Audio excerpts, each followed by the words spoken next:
The Last of Us Season 1 is covering the events of the first video game, a universally loved and praised masterpiece. Season 2, however, will need to cover the events of The Last of Us Part 2, which made some controversial decisions that divided the fanbase and have led to some of the most toxic and tired YouTube comments I have ever seen. Dr. Poopilove here, and I will be real. I had issues with The Last of Us Part 2. I felt that certain big moments were not believable, the game was not paced very well, and even though I could tell what they were going for with some of their decisions, it just wasn't working for me. But I actually don't think that The Last of Us Season 2 will be even remotely controversial, at least not like the game. And I actually think that if HBO maintains the same quality level as Season 1, that fans will love Season 2 just as much. But let me explain. And where we should start is with something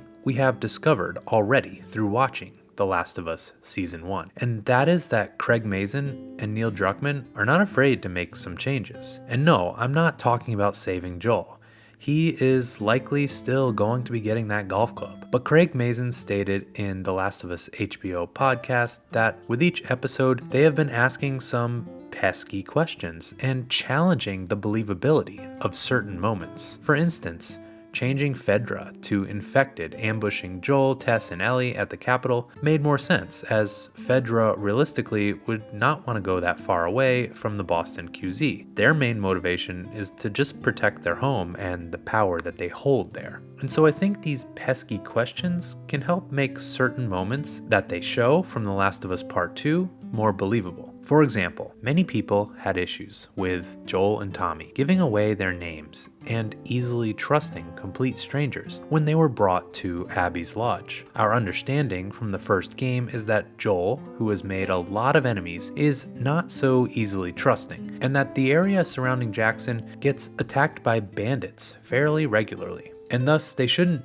have any reason to trust humans that are nearby in the surrounding area. Another issue that I have with this moment is how randomly convenient it is that Abby runs into the exact same person she is looking for when running from an infected horde in a snowstorm with almost no visibility. But with the show, they now have a chance to make this moment and other moments much more believable. They can go a little bit further into the past and perhaps add a few more breadcrumbs that Joel, having spent 5 years in the safety of Jackson and being able to basically be a father again, has lost his edge. And they can show Joel and Tommy perhaps scouting and seeing from afar Abby in danger with the infected, and this could make their encounter a little bit more believable and less random. And you can already see in Season 1 of the show, they are putting these types of tendrils out there that can really pay off by the time Season 2 comes around. For instance, in The Last of Us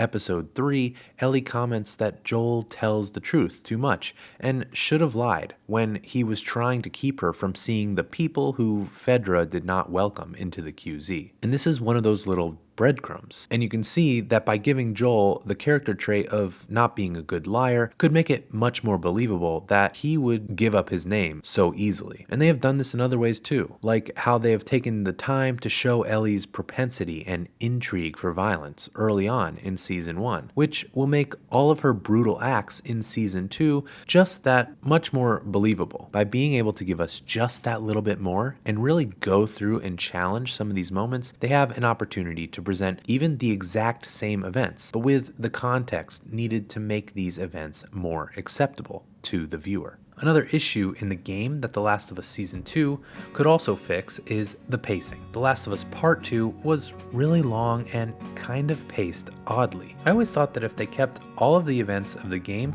exactly the same, but just changed the order around, it would have been a little bit more palatable. The game has you play 3 days from Ellie's perspective in a row, hunting Abby, with flashbacks in between, but then has you switch perspectives to Abby to replay the exact same 3 days, except her storyline isn't really connected very strongly to the main events until the end. This switch can be a bit jarring, and if you aren't really vibing with this new character or her storyline, it can feel much more like a chore having to play through it. But the TV show will likely handle things a bit differently. For one, Craig Mazin has already stated that The Last of Us Part 2 would likely be split into 2 separate seasons of television. And I think by doing this, it will help viewers have more of a chance to digest the events, and it will allow the show to perhaps dive deeper into the past of these characters and give us a little bit more backstory that can make things a little bit easier to swallow. And I think that while we may still end up having exclusive episodes with only Ellie or only Abby, it will probably flip back and forth a lot more frequently, with flashbacks potentially kicking off at the beginning of every episode. And all of this can make for a package that can allow the story to flow a little bit nicer. But there's still one major reason that I think will make a huge difference in how fans react to this season versus the game. And that is the medium in which the story is told. And in particular, because the medium of television is much more passive than the very active medium of video games. As players of the video game, the death of Joel was so devastating to many because we played a full game as him. We got to be him and control his actions. And although many were expecting him to die in The Last of Us Part 2, many were expecting more of a chance to see him and maybe even get a little bit more chance to play as him as well. And so because of this, it became a harder pill to swallow when we were then forced as players to play as his killer for almost half the game. But in the show, you don't play or control any of these characters. You are passive to the experience, and thus spending time with Joel's killer is not the same as controlling her. And it means that even if you don't end up liking her, they aren't making you be her. And TV audiences, I think, are also just much more primed for this kind of thing. Having a fan favorite character die early happens regularly in a lot of revered shows.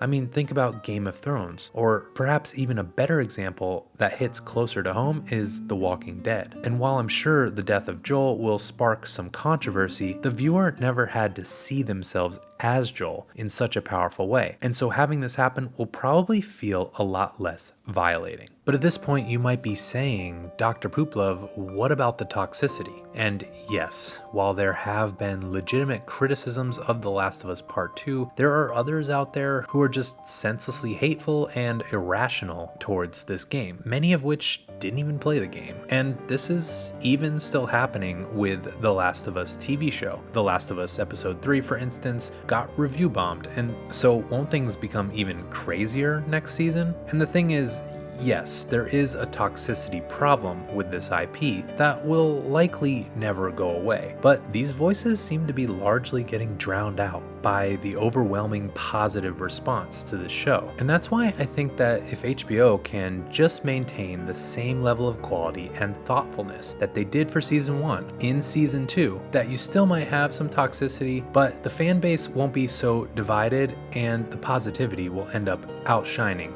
the negative. And so yeah, I think that with some proper execution, a little bit more setup and context, and perhaps a few tweaks, The Last of Us Season 2 can totally avoid the toxicity of the game and ultimately win people over while still telling the exact same story with the exact same events. But what do you think? Are we doomed to have this series fall into a toxic mess just like the game? Or by retelling it in this medium, is this a way that can solidify The Last of Us as an all-around, universally recognized masterclass in storytelling? But of course, The Last of Us Season 2 is probably not even the end, because I think there are a lot of open storylines that will compel A Last of Us Part 3 and thus A Last of Us Season 3. And I go over those in this video, so you should check it out. But otherwise, so long, Pooper Troopers.